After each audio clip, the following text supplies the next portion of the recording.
Hey, everybody. Good afternoon and welcome back to the Chat GTM podcast. If you're a returning visitor, but if you're the first time tuning in, there's no accounting for good taste, but we appreciate you being part of our community anyways. So today it's Chad and Michael Beck reporting here live from the RSPA Retail Now show here at the, Caesars Forum Convention Center? New location. And we're with the one, the only, this guy knows where all the bodies are buried, how things work, and just probably one of the best relationship guys in the industry. I call him Bill Nolf. I don't know what his wife calls him, but he's Bill Nolf. Hey, appreciate it. Yeah, guys. absolutely. Nice to see Absolutely. you. Hasn't been that long. No, it hasn't. What was it? NRA? Was that the last time? Yeah. Well, that's actually 6 months ago. It has. No, May. It feels that way, but it's not. It's 2 months. I live in dog years. Okay. I've been through a wedding since. So how is your little girl? How is Doing well. You got her married off. Yep. The oldest one's married down in Albuquerque. Yep. A little lonely down there because their husband's out doing some school and military, but. Is she the one that's flying around in private jets? No, that's the other one. Okay. That's the other girl. So Bill Nulf, for those of you that don't know him, is with a little outfit called MicroTouch, and it's not a little outfit, actually kind of a big deal. He won't say that himself, but Chad and I have been watching the market for going on about 2.5 years now. I've been aware of who they are and realized kind of a big deal. Kinda. Yeah. And they're the makers of some really cool stuff, kitchen display systems, some of the best displays in the industry for you're going to use for outdoor, for drive-through, for your digital signage, right? Yep. Tablet. Yeah. Ruggedized tablet. So what are you guys doing here, Bill? So we're here, obviously I almost call this sort of like a reunion tour, but we're always looking for a new reseller or two to get on, get relationships with. We have some new product that we're showing. Primarily would be the Mock Pause, our new thin. Yep, I think been hear a lot of good stuff about Mock. So people wanted thinner and sleeker, and so we've come out with that, and we have that available in the Android for now, and then we'll be pushing that over to Windows. But yeah, we have meeting up with some new ISVs that we've won some good business with. So yeah, really looking forward to the next 3 days. I think we'll have a really good time. So a challenge question, Bill. We're at a channel show. This is about partnerships. Why is MicroTouch a great partner to work with? Things that you offer, how are they going to make good money with you? What are the things that make you feel they should be real comfortable with?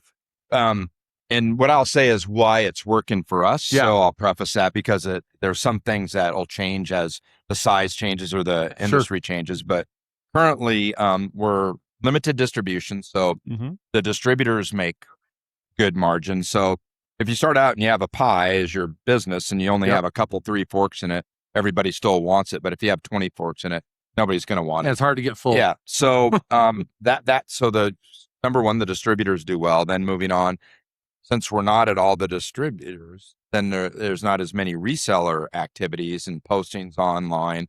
A lot of our competitors who do a great job marketing their, in spots, on Amazon or on a lot of these, mail order and whatnot. We control the pricing. We watch MAP. We do really show the way to try to protect our resellers. And our motto is we want to be easy to work with, and we want the reseller to make money. So this is a reseller show. Yep. So I'm really just going to talk about the reseller aspect of it. And with the distributor and reseller, they quote our product, move on, go sell something.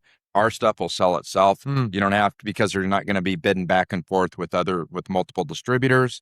And also there won't be as many resellers involved. So we have to put out price exceptions and deal registration.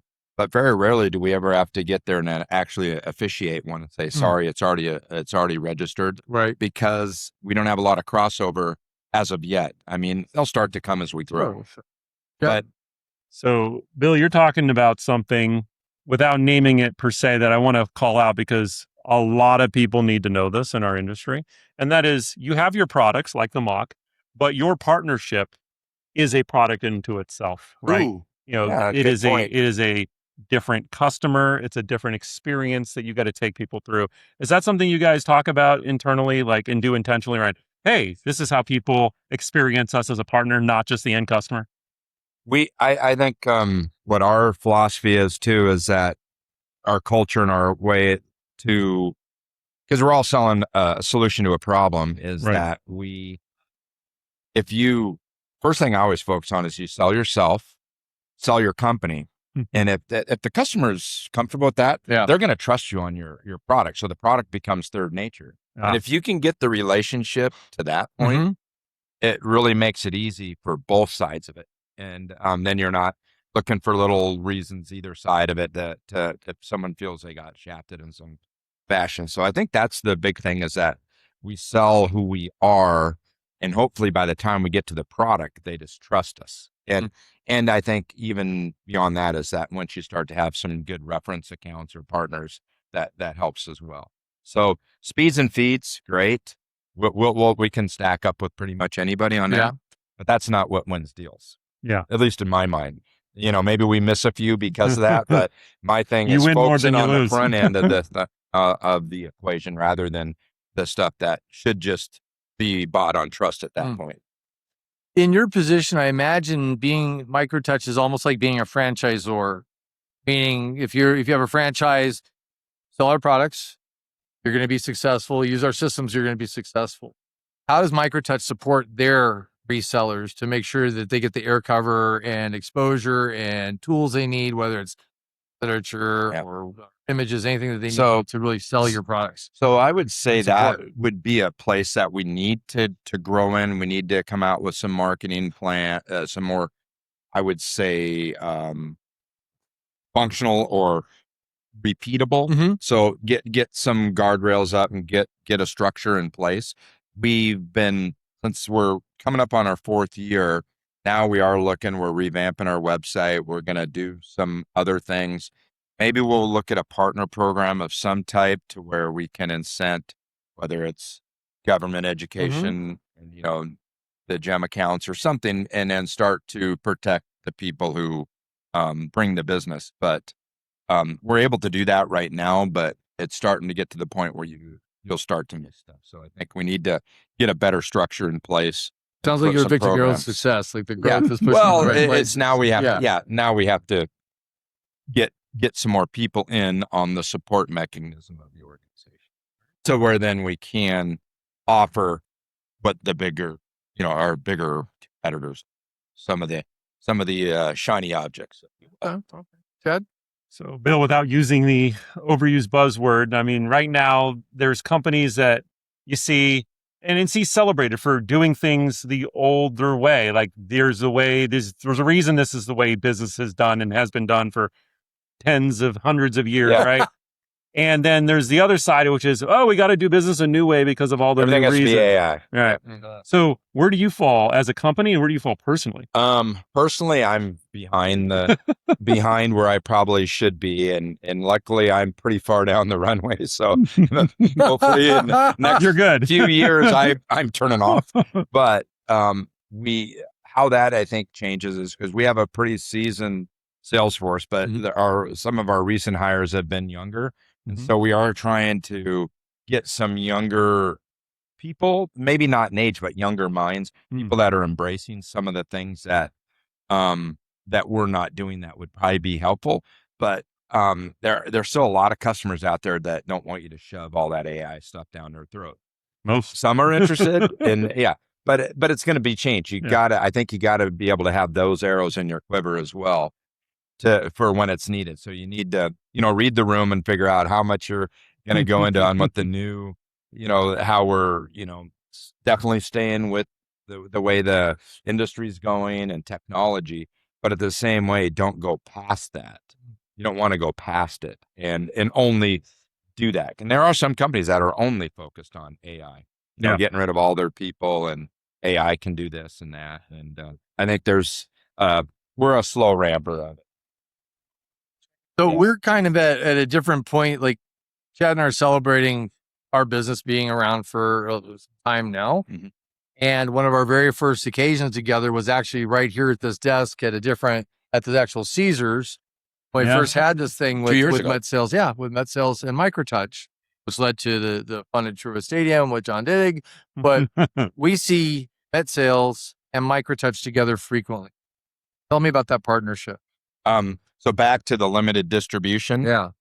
We have 3 distributors, 2 of them that we're really do a lot with. One is more of a specialty distributor. Mm-hmm. So, hey, there's all the distributors, there's good distributors. Yeah. Thing that works sort of well with MetSales is I would say they're slow in adapting some of the new technologies, and that I know they're working on it as well. They're still handshake type people, small group, easy to keep track of deals and things like that. So they're okay with where we're at, say Right. on deal registration or on partner program and stuff like that.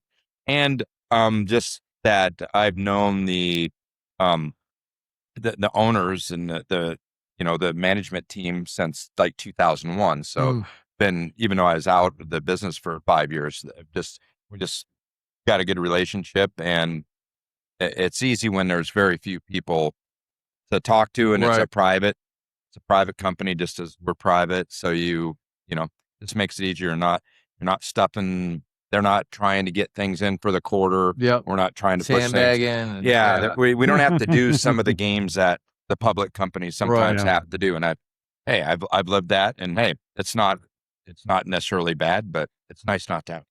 Sounds like there's a lot of trust there. Like Yeah, you're saying we're not worried about it because handshakes still work with that Yep. that relationship. What we say means something. And you can have Yeah. your argument conversations too, and just do them not in front of other people. Right. And we've had some heated ones, and That's what partners we do. They walk- actually talk. yeah, we walk out of it. Maybe Be more you concerned can didn't. walk out feeling it's okay. You maybe you didn't win, but you're okay with it. To add on for Chad, you hop in. I know we got to let Bill get back to the party too. You also have a really strong relationship with Esper. We see you guys frequently also in the same rooms. Yep. Why is that such a good relationship? Well, because they're in the MDM space. Android has come on, and we met them about 3.5 years ago. We met their co-founder, Shiv Sunder, and he's Shiv's going a to be good here. guy, yeah. Shivy Shingle, I call him. Shivy Shingle? Yeah. And I don't know. Shiv? Hopefully that doesn't mean something negative in India. Well, but we're about to find out. But anyway, but we started that, and they got great people, Daniil and Maddie, and Jay is now on the team, Colin. I mean, they've had sort of the same thing. It's a small group. Hey, and there's a lot of other good MDMs as well. Yeah. But, we just sort of fell in on a few opportunities together, and we do a lot of co-marketing and stuff together. Yeah. And neither of us could make it if we were exclusive with each other.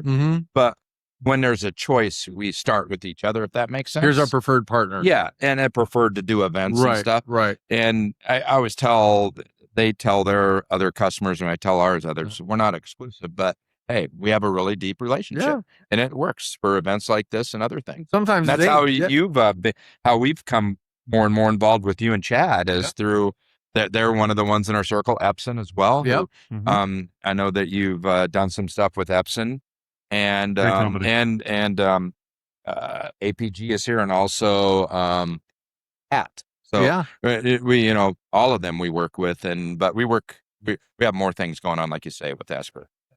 So over the next few days, Bill, where is Bill Nolf going to have the most fun? Is it on the exhibit floor? Is it over drinks at dinner? Is it after 8 o'clock? Your event? Where are you going to really enjoy the most? I think the best thing is tonight, the opening. I think there'll be more people to come on the show floor tonight than during the event. Although it's pretty hot out, so maybe a lot of the people who might straggle out will actually hit the blocks of time, where sometimes if the weather's better or we're in a different location, people can tend to feather out. But everybody comes to the opening night. Right. So the 2 hours tonight are the ones where you work the hardest, and then even if you don't get time to show or talk, you get it. That'll be in the showroom? Yes, the opening receptions on the show floor. We learned something. Yeah. Yep, right across the hall. So that to me is the most important aspect. We have a couple of new, real big ISVs that we are taking out to a show on Monday night. What are you seeing? Wizard of Oz. Yeah. So anyway, we're doing that, so that we're looking forward to that, and also we'll we have some executives from a couple other places. So that I'm looking forward to that, because then it's over at 9:30, and it's easy to sneak back in, not get caught, walking down the back to your room to get caught by another customer or somebody, because there's always people that stay out later. It's perpetual. It's like Plinko. You're up, customer. Yeah. I was going to go home 3 hours ago. Yeah. Well, let's get you back inside to the show. But for now, everybody, this has been Bill Nolf with MicroTouch. And Bill, if anybody wants to get a hold of you, what's the best way? Bill Nolf at MicroTouch.com. Yes. Boom. And he's also on LinkedIn and he's at a lot of shows. So if you guys have any questions, reach out to Bill. If you're not, reach out to us. We will find some information. We should give Diddick's cell phone. Yeah, everybody call 555 John Diddick. But for now, it's Bill Nulf, Chad Horn, and Michael Beck signing off here from the RSPA Show. We'll see you guys a little bit. Stay tuned for more content and have a blessed day. Thank you.